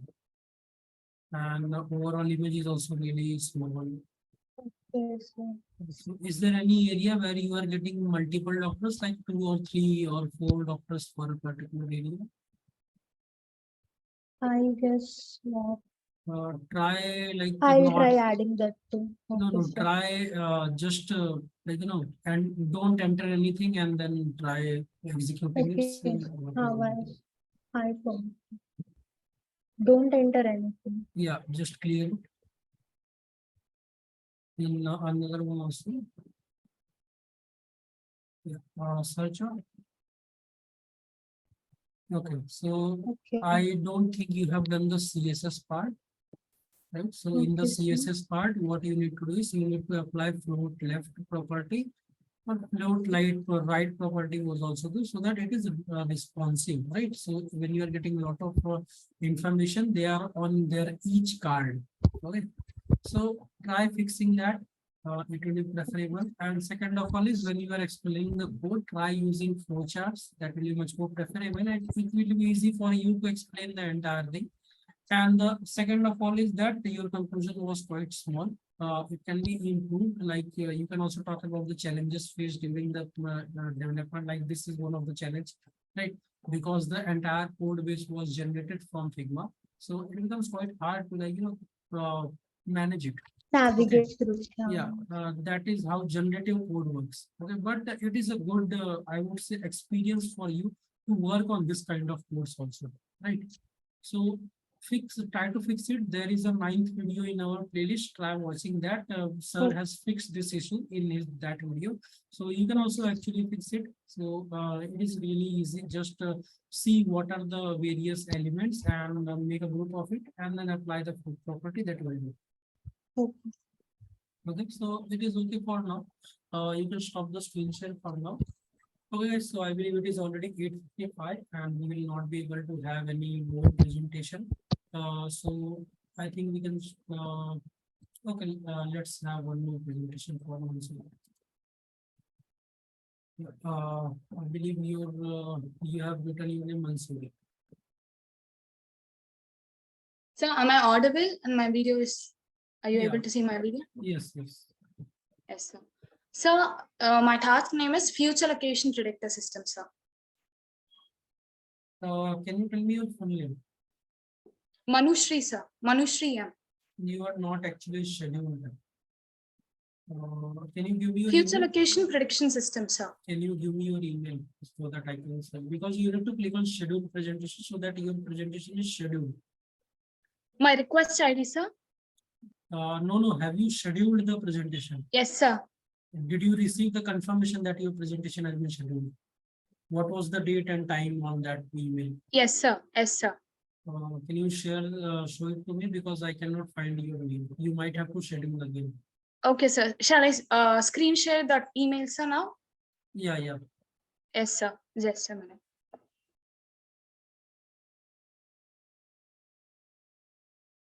Also give me your email in the chat. Manushri.25it@listed.ac.in, sir.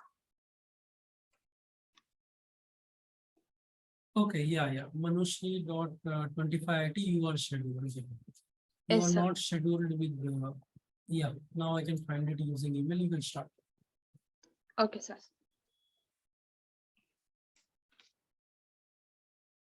Pratyush Kumar, I'm just extending the time for today so that we can have one more presentation. I will have your presentation tomorrow. So what you can do is tomorrow join at 7 p.m. I will take your presentation first. You don't have to raise hand. I will just call out your name and then you can start. Okay? For now, I'm just extending the time for 5-10 minutes today. So you can start once. Yes, sir. Good evening, sir, and good evening to all the panel members. I'm Manushri from the Data Engineer Department, present here to present the project title, Future Location Prediction Model.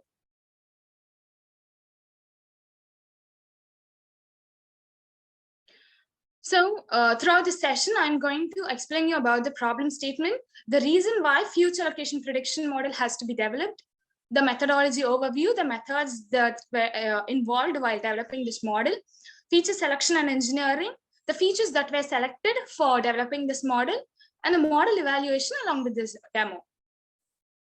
Problem statement.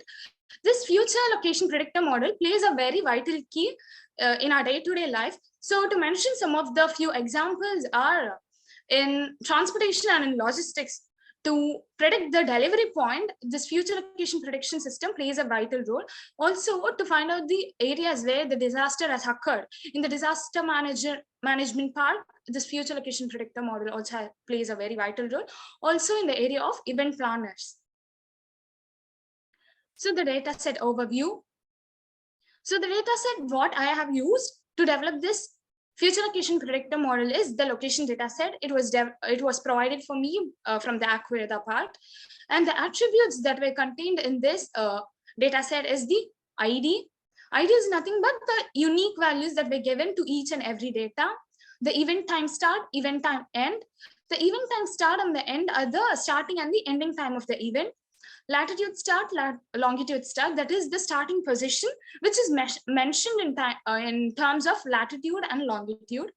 Then the latitude end and the longitude end, it's nothing but the ending position, which is mentioned in terms of latitude and longitude. So the software which I have used in order to develop this model is the Data IQ software. Methodology overview. So the methods which I have used to develop this model is the lasso regression and the XGBoost. Lasso regression is nothing but it's a more efficient form of the linear regression. So it's a lasso regression incorporates the L1 regularization and XGBoost. So the reason why I have taken XGBoost is we have to implement ensembling learning technique. So ensembling learning technique consists of 3 subdivisions. One is boosting, bagging, and then stacking. So under boosting, we have this XGBoost. So it's nothing but it's an advanced gradient boosting algorithm. So the reason why I'm using ensembling learning technique is it consists of a number of Bayes regression model to achieve a better regression performance for getting a most accurate predictions. So in order to develop this model, I had 4 main objectives to keep in mind. The first one is to include both individual and the social interaction movement. The second one is to design an algorithm for predicting the future location based on the historical data. Third one is to use ensembling learning technique to improve its performance, and at last to compare it with the other algorithms too, to prove its efficiency. So feature selection and engineering. So here I have selected the geospatial feature. Geospatial feature is nothing but I have taken the longitude and the latitude, which means it helps me in determining the distance of any location by means of an equator degree. So that's why I call this as a geospatial feature. So significant algorithms. So I have used 11 other algorithms apart from all these 4 in order to compare it with XGBoost and the lasso regression in order to prove it as an efficient one. So random forest, logistic regression, decision trees, and KNN. So model evaluation. Let me show you the demo in order to understand the model evaluation. So first I have taken the data set which was provided from HackVeda. So this is the data set. It contains all the 7 attributes. Then what I have done is I have prepared this data set. So this is the base research. As a data engineer, I'll be base researching this data set which has been given to me. So after doing base research, this is the result data which I have obtained. What I have done here is I have combined this starting point, this latitude and longitude point I have combined here, which is separated by commas.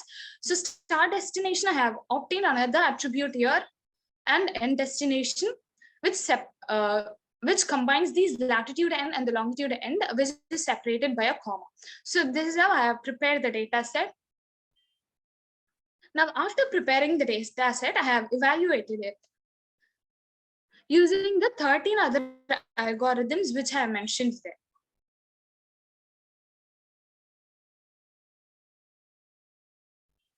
So these are the 11 algorithms which I have used: the random forest, gradient boosted trees, logistic regression, XGBoost, decision tree, KNN, extra trees, deep neural network, SVM, SGD, and lasso layers. So if we observe here, the evaluation model has obtained only 0.5, which is not that much close to 1. So only if the value is closer to 1, I can conclude that the value is very efficient. So what I'm doing, what I've done is I've again taken this location data set and have applied it with the lasso regression model. So when I have applied only with the lasso regression model, I'm obtaining this result.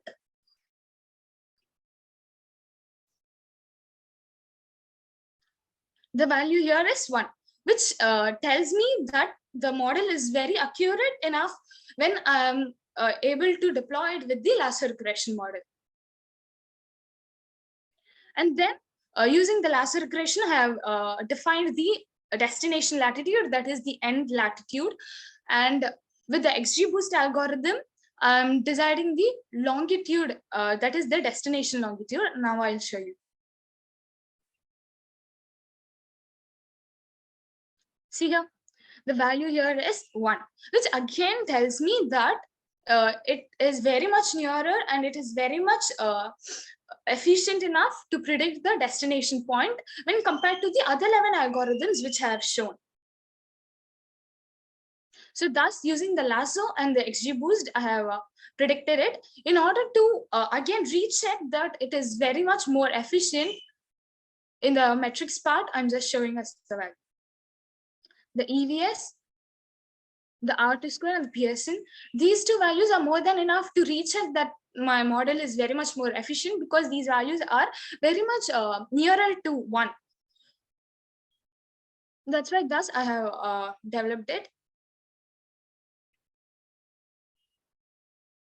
So that's what I have developed this model using the by concluding with the R square, Pearson, and the EVS value. So what is this R square? Why I am mentioning this R square very importantly is, it is a statistical measure that indicates the proportion of the variance in the dependent variable that can be explained by the independent variable. So this R square value can be between 0 to 1. So if the value is 0, it represents that the model is not very much efficient enough to explain the variance. But if the value is closer to 1 or it is 1, it explains us that the model is well efficient enough to produce the right results. And what is Pearson? Why I am taking this Pearson value for the conclusion is, it is again a correlation coefficient value, and it is a statistical measure too, which quantifies the strength and the direction of the linear relationship between two variables. So this Pearson coefficient is similarly like the R square, but in R square we'll take 0 to 1. Here in Pearson we'll have values from -1, 0, and +1, which indicates if the value is nearer to 1 or +1, it indicates a positive linear relationship. If the value is towards a -1, it indicates us that it is a negative linear relationship, and if the value is 0, it indicates that there is no linear relationship. And here the value is nearer to 1, so which indicates us there is a positive linear relationship. And EVS. This EVS, full form of the EVS is explained variance score. This explained variance score is a measure which is used to evaluate the performance of the regression model again. So summary, let's go through what I have told you earlier. So where this future location prediction models are used, it is used in the Uber, that is the vehicle booking softwares, in the event planners, and in disaster management areas. So what I've done here in order to develop this model is, I have compared it, I have developed it with with the other 11 algorithms, but I have compared it with XGBoost and with lasso regression in order to prove that lasso and XGBoost gives me a well-defined, well-efficient model. And I have used geospatial feature, which I have taken the latitude and the longitude point of the location. And in the given data set, I have taken the 80% of the data set for training and the 20% of the data set for testing. Thank you, sir. Do you have any questions? If you have any questions, you can ask me. Okay, so I would say well done on the presentation. Good demonstration. You covered like virtually everything in the demonstration. Second of all is your presentation was on point. You tried to cover all the important discussion, but I would say try to add more examples so that more like statistical concept, or let us say more technical concepts, are much easier to understand, because there are not many people are there from the data science domain, right? So they might not really understand what is R square or like R square. So try to use more example, try to simplify your explanation. Other than that, you are going really well. You are like your presentation also, the PPT that you have created is really well done. Okay, Thank so you. just work on your overall expression skill, try to simplify it, then it will be really better. Thank you, sir. Okay, thank you. So I believe we can conclude the session here. So Pratish Kumar, I will have your presentation tomorrow at 7 p.m. You can just join. I will call out your name. You don't have to wait in line. I can just take your presentation. Okay. Sir, my presentation was scheduled for today, but I will give tomorrow. So would Yeah, there yeah, be no any issue. problem? No, because there is you are doing it because of time, right? So we will Okay, have your sir. presentation tomorrow. You will not receive any kind of negative information. Don't believe in that. Okay, sir. Thank you. Yeah. Thank you very much. We will stop here. Thank you for joining. We will stop here.